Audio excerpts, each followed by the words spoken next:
Folks, we're putting a stop to insurance companies gaming the networks and making them reveal any hidden facility fees. They got to reveal them. And for the first time in history, the Consumer Financial Protection Bureau and the Department of Health and Human Services and the Department of Treasury are teaming up to investigate whether health care providers promoting medical credit cards are violating federal law.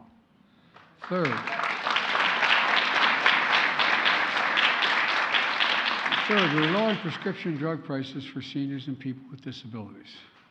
With your help, I signed into law the Inflation Reduction Act. Among the many important things it does, it finally gives Medicare the power to negotiate lower prescription drug prices.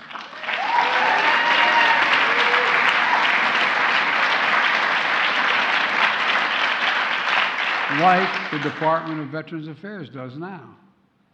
We've been trying to get this done for decades. I don't know how many times I made this speech on the floor of the United States Senate. Along with many others, but now. And this time we finally beat Big Pharma. Seniors on Medicare who are paying as much as $400 a month for insulin are now paying $35 a month. And I might add, the guy who invented the insulin, he didn't even patent it. He thought everybody should have access to it. It cost $10 to make. To packages made as high as $13. They're still making 3 times what it cost them. It's not like they're being cheated. You know, we also closed the total out-of-pocket drug costs for seniors on Medicare at $2,000 a year, even for expensive drug costs like cancer drugs are $10,000, $12,000, $14,000 a year.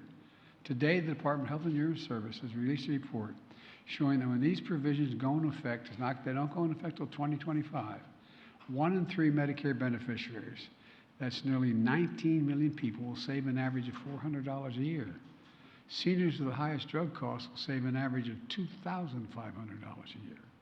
This is going to reduce out-of-pocket spending by Americans by nearly $7.5 billion annually. And guess what? It matters.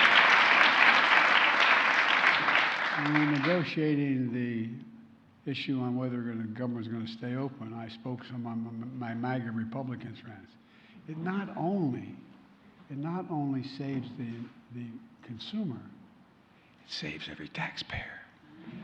You're not paying that extra $7 billion because Medicare doesn't have to take the out-of-pocket and pay it.